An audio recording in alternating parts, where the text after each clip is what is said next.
Question. What's that? Oh. Something to say. Esther? I'm so sorry. Mr. Snuff. What should I say? Yeah. So. Yeah.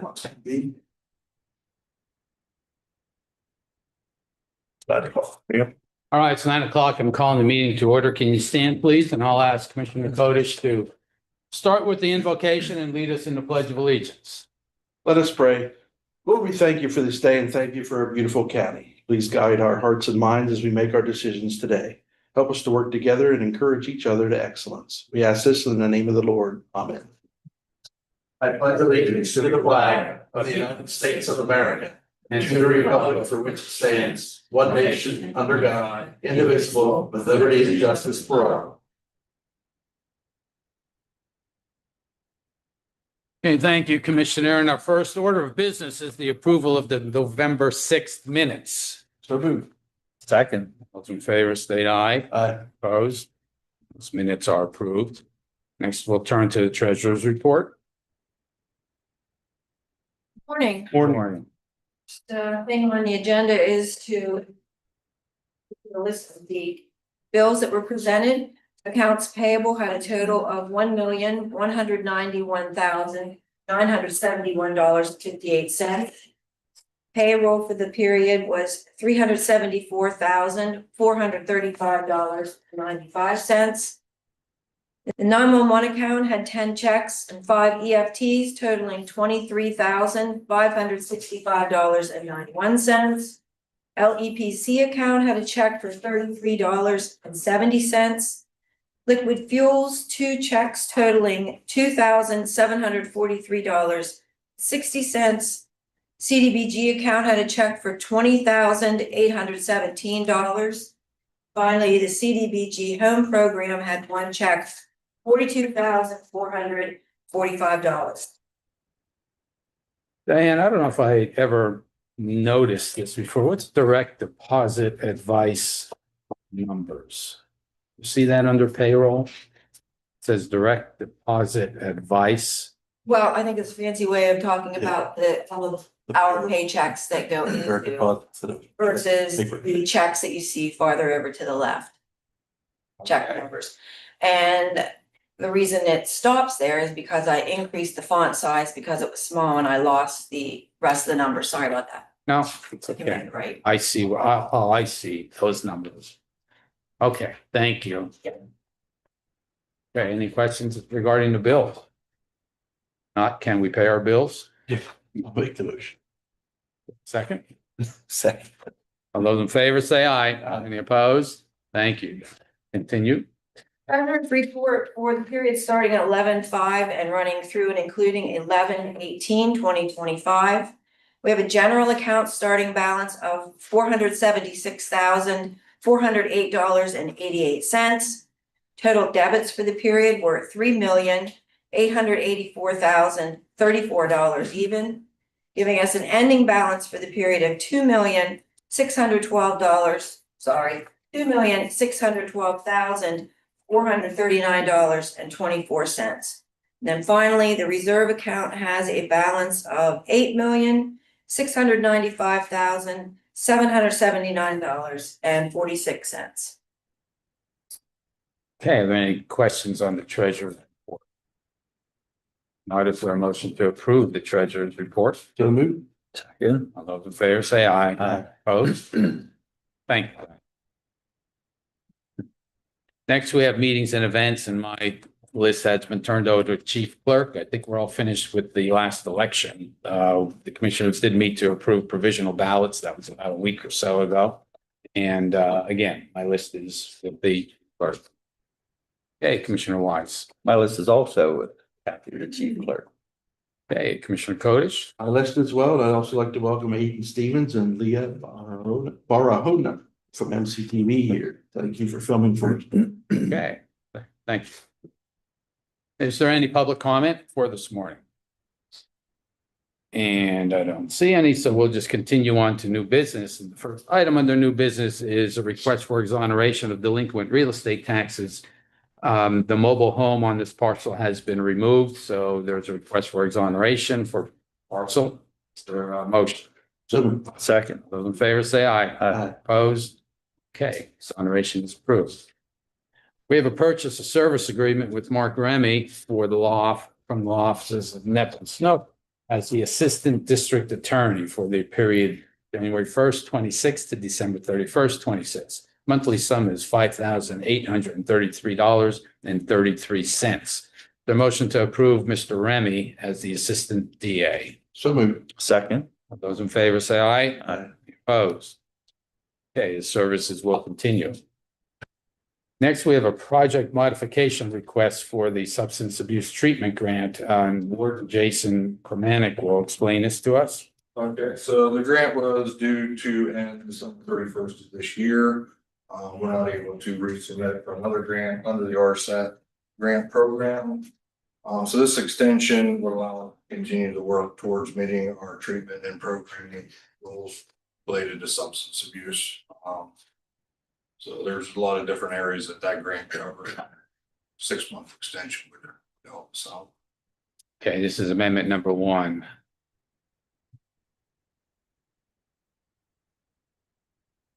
Okay, anything further for the warden on approving the modification request for the grant? If not, is there a motion to approve the modification? So moved. Second. All those in favor say aye. Opposed? Okay, thank you, Jason. You can continue to the next. For the memorandum of understanding between Macon County Correctional Facility and Sam Inc. This is just, we've had an MOU for, it's just updating it. They provide mental health services for the individuals incarcerated, and we also do referrals to them. So this is just an update. MOU. Do you know, if this is on an as needed basis, how do they, because I don't see any rate here. Right, so they provide us currently with a mental health counselor. Jail. She pretty much takes care of and interviewing everybody. Doing a assessment and referring them to Sam Inc. They leave, seeing what mental health issues or needs they need. Incarcerated. Yes, I guess my question though, is it continue, is it full time there? She full, She is, yes, and that's a whole nother. Through JVBDS, it's not really through this memorandum. This is just that if we need them, they are here to provide services, and we can refer individuals for post treatment after they leave the facility. So this doesn't get into billing. Yes, it's more, we need documentation for saying that we have mental health providers at the jail, and they do the majority of our. yeah, I do think it's key. I'll just read this. The term of the MOU, this started in January 2022 and will continue until the termination of the agreement between the parties. So it could be terminated at any time. The rest, again, I read the agreement. No change. What they're currently. Okay, any other questions for the ward? Not, is there a motion to extend the MOU with service access and management at the Mifflin County Correctional Facility? So moved. Second. All those in favor say aye. Aye. Opposed? That motion carries. Thank you, Jason. Thanks, Jay. Okay, next we have an agreement with Tri-Valley, Tri-County Drug and Alcohol, and Melissa Stewart will explain this to us. Morning. So this will be actually the 8th year of our housing navigation program that we call it through Tri-County Drug and Alcohol Abuse. So how that works is that they have case managers that identify those in need of housing. We have monthly team meetings, they make the referral, we do a warm handoff, and then we work collaboratively. Once something is found and a lease is signed, we pay for 6 months, the first 6 months of their housing, that they cannot be active in their program and work the program in order to receive the assistance. Okay, so this is for $47,730 Yes, and the funds, the funds cover both rent and staffing, so the staffing that we utilize in our office for the work that is done to find the housing and the case management that is done. where do the funds originate, I guess? Where they come from? Defer to you on that one. We received them from the gap.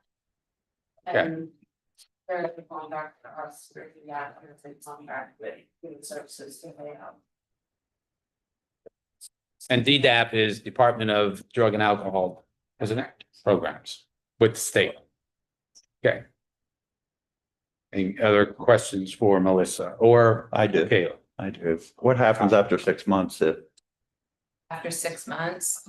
So the case manager is working with them to do financial and budgeting case management.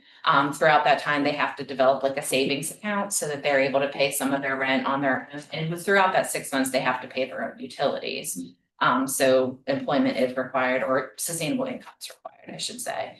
And then if for some reason they're still in a rough situation, if funds are available, we might step them down to one of our other housing programs and or just provide ongoing case management, depending on what their need is. So it's really, we kind of meet them where they are with our available programs, even if it's just case management. What happens if someone becomes unresponsive or uncooperative after, I mean, you pay 6 months up front, and after a month, they say, we don't want anything to do with it, they don't cooperate? So in that situation, we have had that happen. I think we have done 2 evictions and we're entering our 8th year. So that's really not bad at all. But we do move to evict in that situation. Typically, we don't have to, we just send them the notice and they leave on their own. That becomes an empty unit. We fill it with another referral. Thanks. Thank you for those questions. Is there any more questions for Melissa? Okay, if not, is there a motion to approve the agreement with Tri-Valley, Tri-County DNA? second, All those in favor say aye. Aye. Opposed? Okay, thank you. Okay, next we have the reappointment of Randy Leister to the Solid Waste Authority for a 5-year term. This term will expire December 31st, 2030.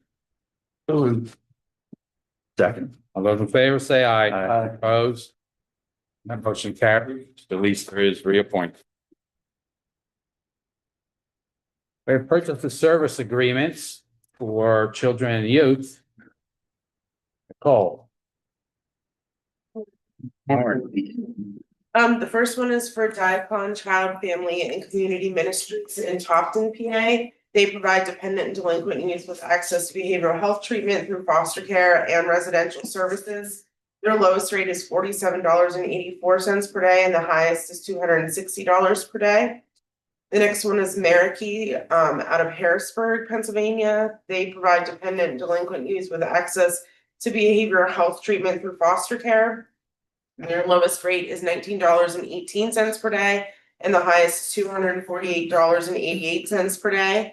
The next one is Family Care for Children and Youth in Milton, PA. They also provide dependent delinquent youth with access to behavioral health treatment through foster care. Their lowest rate is $70.43 per day, and the highest is $77.18 per day. And then the last one is for Bethany Christian Services of Central Pennsylvania, and they're out of Lancaster, PA, and they also provide dependent and delinquent youth with access to behavioral health treatment through foster care. Their lowest rate is $75.94 per day, and the highest is $173.04 per day. Nicole, I noticed that all the descriptions are the same for these, even though there are different rates. So how do you choose? So it's really dependent upon who has available foster families who is closest to us. And who, when we have children that we place and we call them and we tell them about the child, they send us what's called a family profile where we can read about the family and we try to make a good match so that the kids stay there and don't have to move to a different home. So it really just depends on the child and the families that they have available. Okay, that was important. Thank you. Any other Yeah. questions? Go ahead. How often do the providers change? Because it seems like it's different, like each meeting. How does that work? Do they contact you, you contact them? Providers to be in the system? So we kind of are notified about the different providers. And then it kind of depends, like there's some kids that like they might be in a residential place in maybe Reading. And then because they're there, we might become aware of a new foster care program that has a home for those kids because it's close by to where they already are. Is that what you're asking? Like Yeah. how to get notified of the different Correct. companies? Yeah, that and the companies itself, how often, it seems like they change periodically. So we like to have options because, I mean, we want kids to stay in Mifflin County, but if there's not available homes, we only look anywhere in Pennsylvania. So that's kind of how. And we really have a list of providers that when we place a child, we start kind of at the top and call to see who has available homes for kids. And a lot of these people know we already have contracts with, and then when it's about to expire. Right. call children. That's why you'll see some of the names that look common, because every year.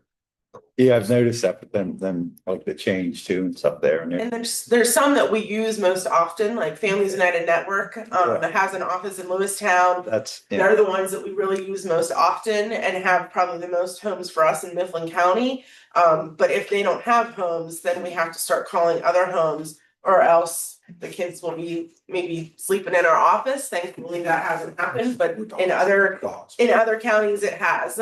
So that's kind of why we want to have options to do it, and we have to have a contract to be able to pay them. okay. Anything else for Nicole? If not, is there a motion to approve the purchase of service agreements? So moved. Second. All those in favor say aye. Opposed? Okay, thank you, Nicole. Thank you. Next, we have reappointments to the Mifflin County Conservation District. The reappointments are Rebecca Herrick for 4-year term, Dave Filson for 4-year term, and myself, Robert Postal, representing the county for a 1-year term. So is there a motion to approve these reappointments? So moved. Second. All those in favor say aye. Aye. Opposed? Okay, motion carries. We have agreements for cleaning services with New Visions for the period January 1st, 2026 through 2026 until December. Pertains to the Annex Building, DJ's office, Historic Courthouse, and the Mifflin County Library. Is there a motion to approve the agreements for these 4 locations? Motion. Second. Favor say aye. Aye. Opposed? Okay, that motion carries. We have a resolution number 9, authorizing the submission of an application to DCED for funding under local share for the Civic Connection Center. This would be phase 6 of the project, the multi-year, multi-phase project. Is there any discussion? Is there a motion to approve the resolution to submit the application? Motion. Second. All those in favor say aye. Aye. Opposed? That motion carried. Next, we have a purchase and annual service agreement with Pitney Bowes. This is for the postage machine. This is a continuation of the contract that we have for the mailing machine downstairs. It is $10,448 and $1,020.85 annual. Continuation of what we have. Is there a motion to approve? So moved. Second. All those in favor say aye. Any opposed? Keeps us from licking stamps.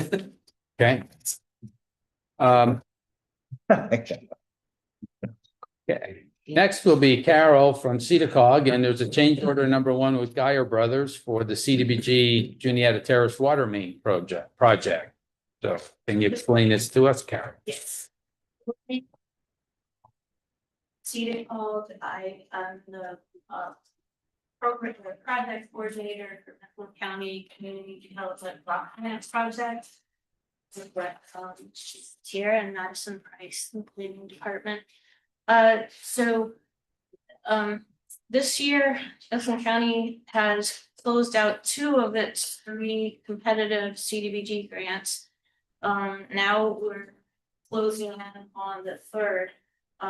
The fiscal year 2022 competitive for the Juniata Terrace Water Main Extension Project. The main construction effort for that is a horizontal boring underneath Roundhouse Road and underneath several railroad tracks.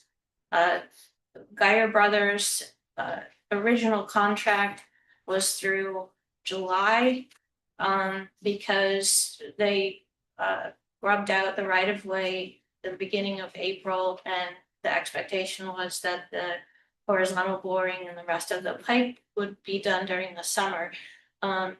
Primarily, the delay was from North Shore Railroad. There has to be an inspector on site during the entire boring process. So that was delayed until quite recently, and the engineer had held off working with Geyer Brothers to figure out how long they needed the extension for the contract. So things are moving more quickly now. The expectation is that the bulk of the work will be done this calendar year, which is fantastic. So the request is for no change in the contract amount, but a time extension through January 16th of 26. Things are going well now. Okay, so the new, again, Pete, the new substantial completion date is January 16th, 2026. And that's just for the timeframe, not actually adding any Correct. No, money to the change order. correct. Okay. That was, yes, they actually did not have all the rights. Yeah. Okay, any Now I hate change orders. questions? All those in favor say, is there a motion to approve the change order number 1? Motion. Second. All those in favor say aye.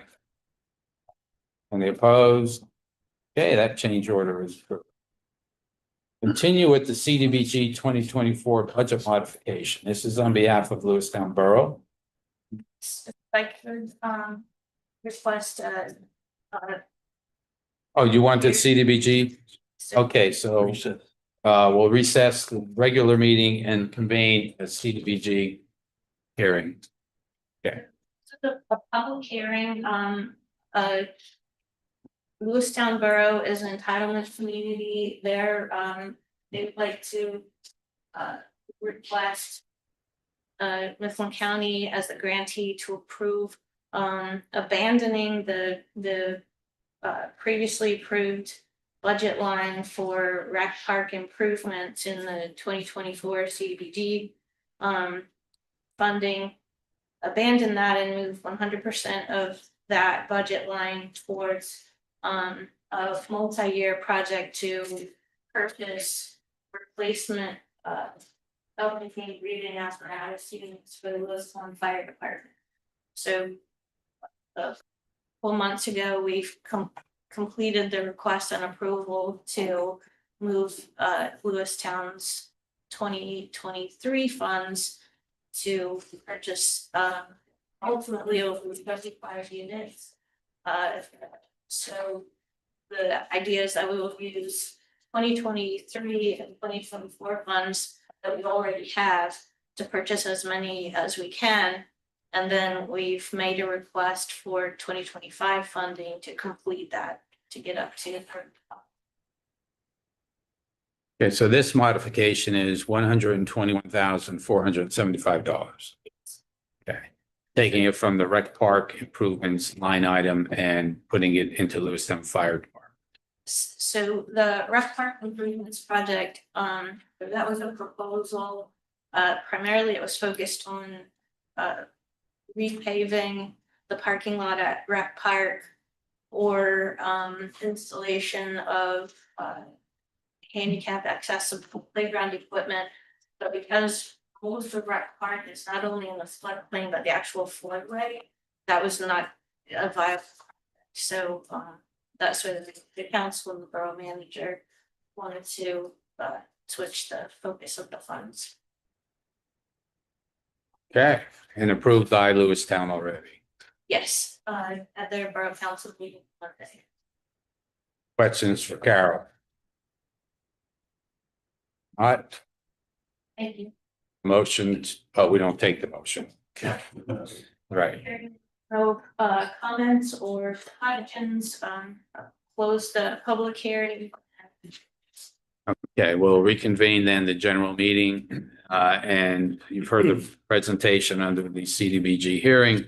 Is there a motion to approve the budget modification? So moved. Second. Those in favor, say aye. Aye. Opposed? Okay, thank you, Carol.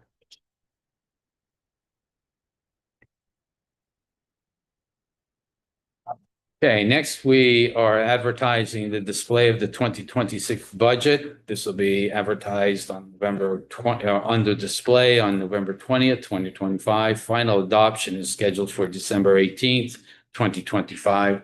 I'm sure we'll have more to say at the adoption.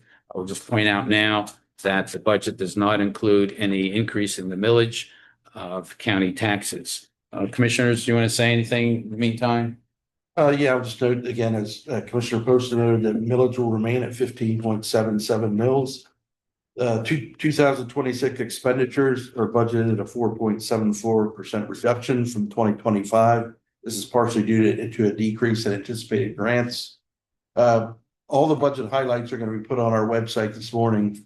So if you want to just go there and as all the categories by departments. Current anticipated revenue is coming in for 2025 below our county estimates for the budget. Receipts of grants and outside funding are coming in below what we estimated. So actually last year in the 2025 budget, we used 419,734 as a figure for reserves to balance the budget. However, our expenditures are coming in under, so we're actually going to add to reserves this year. We will not be needing those budgeted funds we had in for this year. So that's a notation, as we note, often the budget is a tentative spending plan.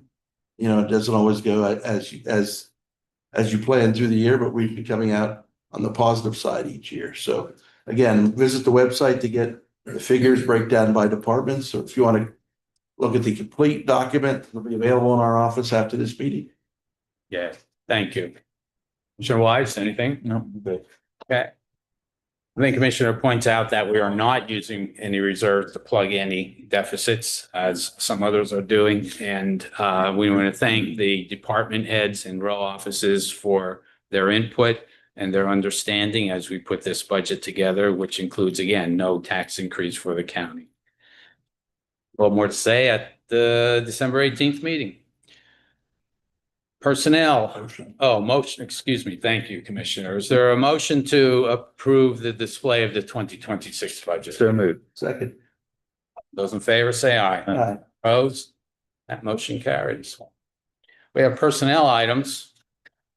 We have the hiring of Whitney Beverlin for deputy coroner, hiring of Colton Fleming for part-time corrections officer, hiring of Jesse Miskelsi for part-time corrections officer, hiring of Timothy Knorr for part-time corrections officer. And we have the appointment of Nakia Robinson for an internship at the Children and Youth Department. Is there a motion to approve these 5 personnel items? So moved.